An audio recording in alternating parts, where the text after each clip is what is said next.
All right, so we're on to lecture 18. Lecture 18, we're going to be talking about one thing really. How much stuff do you make in a chemical reaction? How much stuff do you make in a reaction? So another way of saying that is we're going to be talking about stoichiometry. All right, you heard a little bit about it in the last lecture, but man, there's more to know. All right, so let's get to it. Let's do an example. We're going to do a few. So in this one, I got a couple at least to show you. All right, so stoichiometry is just a fancy word for saying how much stuff do you make in a chemical reaction. So one reaction you might do is you might take propane. So propane, you buy it in these cylinders and you use it to maybe barbecue or cook, or if you go camping, you might use it. So when propane burns, well, this is the actual chemical formula for propane. What does that mean when it burns? It means that it's reacting with oxygen and it's creating carbon dioxide and water. Now, we actually talked about the name of this kind of reaction. You might remember it's called a combustion reaction. So let's do a little example where I want to figure out if we combust some propane, how much stuff are we going to make? So this question says, if you burn 21.7 moles of propane, how many moles of carbon dioxide would you make? So I could ask you about the amount of water or the amount of oxygen in this reaction, but just for the heck of it, let's talk about carbon dioxide. How much carbon dioxide will you make? So this is basically a converting problem, right? And we talked about how to do it in the last video. Let me just remind you. If you got moles of one compound and you want to figure out how many moles of some other compound are in this reaction, the way you convert between moles of one thing to moles of something else is you use the coefficients of the reaction. All right, so our conversion factors are the coefficients, the numbers in front of those formulas. It's converting. So what do you do when you want to convert? First thing you do, you write down the number you're given. 21.7 moles of propane. You write down what you're solving for, moles of carbon dioxide. In the middle, you're going to put your conversion factor. So just to remind you, the way it's going to work, if you start off with propane, you got to get rid of propane. That means you put it on the bottom. And the number that we're using are the coefficients. Now, propane doesn't actually have a number in front of it. So that means it's a 1. So for every 1 mole of propane, well, let's look on top. On top is going to go what we're solving for. For every mole of propane, if we're looking for moles of CO2, we're going to get 3 moles of CO2. So does that work? I think it does, right? Because propane cancels. We're left with carbon dioxide. That's what I want. And we've used our conversion factor, our coefficients as our conversion factor. So propane's coefficient is on the bottom. Carbon dioxide's coefficient is on top. That looks like it's going to work. So if I type it in my calculator, let me do it. 21.7 times 3, you're going to end up making 65.1 moles of carbon dioxide. All right, hopefully that makes sense, all right? So that, again, was something you saw in the last lecture, I know. So what we're going to do in this lecture is we're going to take this idea and we're going to make it a bit more challenging. And how can it get more challenging? Well, the way it can get a little bit more challenging is instead of me telling you you're starting off with 21.7 moles of propane, I might tell you you're starting off with 15 grams of propane.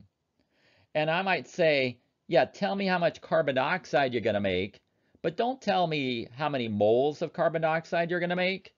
Tell me how many grams of carbon dioxide you're going to make. So if I want to start off, or you're given a number in grams, and I want to ask you for an answer in grams, it's going to take 3 steps. The first thing we're going to do is we're going to take a number of grams I tell you that you start with in this reaction, grams of compound A, maybe like the propane in this example. We're going to convert it to moles of that compound. Now, how do you go from grams to moles? Oh man, we haven't done this in forever, but you did it. Grams to moles, you use the periodic table. The number on the periodic table, remember that's how many grams makes 1 mole. So if you start with grams, the first thing you're going to have to do is get that grams to moles. Grams of A to moles of A, compound A, whatever it is. Once you know moles of that compound, you can go to moles of a different compound. Compound B, that's your coefficients. That's what we just reviewed. And then if I want the answer in grams, what we're going to need to do is to take our moles that we have gotten, and we're going to go back to grams. Grams of compound B. So again, that would be moles back to grams. That's the number on the periodic table. All right. So if you start with grams and you want to end with grams, it's going to take you 3 steps. Grams to moles, moles to moles, moles to grams. All right, we're going to do an example. Let's do an example. All right, so let me flip over and let's try one, okay? So one where we're dealing with grams instead of just moles. Okay, so another reaction that maybe you've experienced, right? We talked about maybe burnt propane. That was the last one. But another one you might experience, and I actually have a lot of problems with like upset stomachs, I have to tell you. I'm getting old, man. So I have, like acid problems. So, I take like Tums or some other antacid medicine, right? And so if you look on a bottle of Tums or Rolaids or something like that, they're going to tell you the ingredients. And one of the common ingredients you find is magnesium hydroxide. It's an antacid medicine. So magnesium hydroxide, that's this first formula here. MgOH2 would be the formula for magnesium hydroxide.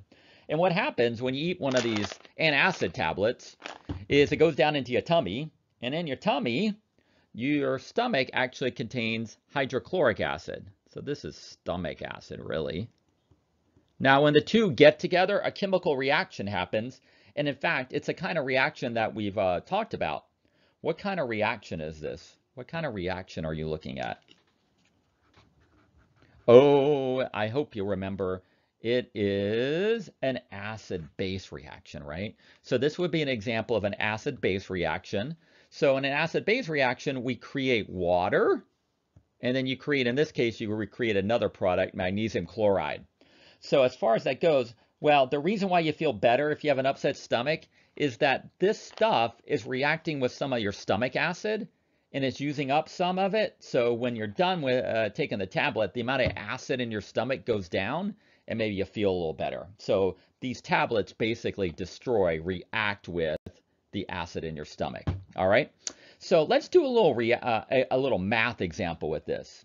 So, and if I flip over here, let's say you take one of these magnesium hydroxide tablets, one of these antacid tablets, and the tablet, let's say, contains, I don't know, 0.2 grams of magnesium hydroxide. So that's how many grams of magnesium hydroxide we have. And I want to know, when this thing reacts with the acid in your stomach, the hydrochloric acid in your stomach, it's going to create water. How much water? How many grams of water would be produced in this reaction? How many grams of water are we going to make? All right. So to do this, it's going to take 3 steps. We're going to take the grams of what we have, of what we know, the magnesium hydroxide, convert it to moles. And then we'll go from moles of magnesium hydroxide to moles of what I asked you about, moles of water. And then we're going to take moles of water and solve for grams to get our answer. So it takes 3 steps. Now, let's review those steps. Grams to moles. Grams of magnesium hydroxide to moles of magnesium hydroxide. You're going to use your periodic table. Moles of magnesium hydroxide to moles of water. That's what we just talked about. Coefficients. And then, after we do that, we're going to react it with water. And then to figure out the amount of water, we have to go from moles back to grams. And to go from moles back to grams, you're going to have to use the periodic table again. Okay. All right. With that, let's go ahead and see if we can figure this out. So step number 1, take your grams of magnesium hydroxide, go to moles of it. So we're going to write down our beginning. Oh, let me use my other color. It's better, huh? We're going to go from grams of magnesium hydroxide to moles.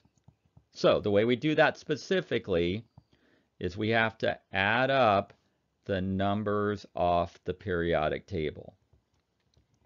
All right, so I'm talking about what you got in that formula. So you have 1 magnesium, 2 oxygens, and 2 hydrogens. That's what's in that formula, okay? So let's add them up. All right, we've done this before, so I'm going to go a little fast. All right, 1 magnesium, 24.31. Oxygen, 16. Hydrogen. Put it all together. 24.31, double your 16, double your hydrogen. The grand total, if you add them all together, you should get 58.326. 58.326. Oh, wait a minute. What is that? That's a conversion factor. 58.326 grams equals 1 mole. Whatever you get, that's how many grams makes a mole. It's 58. All right, so with that, let's see if we can use it. Well, actually, maybe you can think about it. Are we going to multiply or divide by 58? Oh, we should divide. You're going to divide to make it work. 50, oh, let me switch my color, apologies. 58 is going to go on the bottom, 58.236, and then we put the 1 mole on top. Is that going to work? I think it is, right? Because grams would cancel and we would get to moles. Now, if you work it out, you should get do you know what? I'm trying to be good with my colors. 0.00343. That's what I got when I did that. Okay. All right, step 1 is done. We now have gone to moles of magnesium hydroxide. So we're ready to do the second step. So the second step is to go from moles of magnesium hydroxide to moles of water. You know, that's what we just reviewed at the beginning of this video. Moles of one thing to moles of something else, coefficients. All right, so let's go ahead and work it out. So we'll take that answer.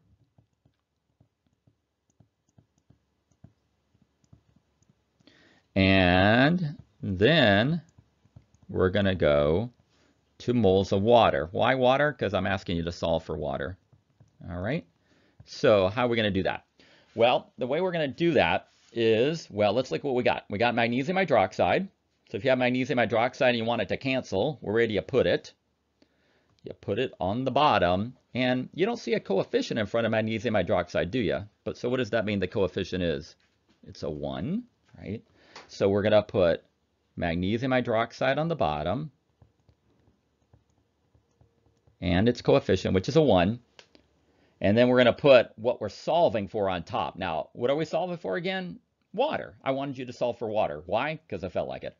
All right, so what's water's coefficient? A 2. So you put 2 on top and its coefficient, which is a 2. Now, if I work that out, let me go ahead and type it in my calculator. What do we get? Oh, we get 0.00686. All right, so we've done our first 2 steps. Let me switch colors here. Grams to moles. Moles to moles. We're now right there. Now you got to go back to grams of water to get me the answer I want, to get to grams of water. So how are we going to do that? Well, we're going to take the answer we just came up with, moles of water. Oh, shoot, I miswrote it. And we're going to go to grams of water. 8, what is it? No, I keep saying it wrong. Gosh. It's been a long day. What can I tell you? All right, moles of water. And we're going to go to grams. That's an H there. Oh, I think I can fit it in. All right. And how are we going to do that? Moles to grams. Moles to grams for water. It is periodic table time. All right, so we're going to have to add up the weight off the periodic table for water. All right, I'm going to do it again. I'm going to erase this. Don't need that in one anymore. Now we got to add up the weight for water. Grams to moles, moles to grams, either way, periodic table, right? So we're going to add up H2O. 2 hydrogens and 1 oxygen. Let's put it together. Let's go kind of fast because We've done this before. If it's too fast, you can always pause it. Double 1 oxygen adds up to 18.016. 18.016. What does that mean? 18. What does that mean? Grams equals a mole. All right, I'm going to write it up here because I need a little more room. 18.016 grams is a mole. All right, what are you going to do with the 18? Think about it. Think about it for a minute. Are you going to end up multiplying by 18 or dividing by 18 to get your answer? Oh, you need to multiply. 1 mole goes on the bottom, and then the 18 goes on top. And I apologize, it's a little messy, but I hope you can see that. And if you work it out, you get, let me check my work here. Yeah, you get about, what did I come up with? 0.12, what do we get? 4 grams, 0.124 grams. So if you eat one of these tablets, when you eat it, it's going to make some water in your tummy. That's how much water, a little over 1/10 of a gram, 0.124 grams of water. All right, so that's our first example. All right, so we're going to do another one.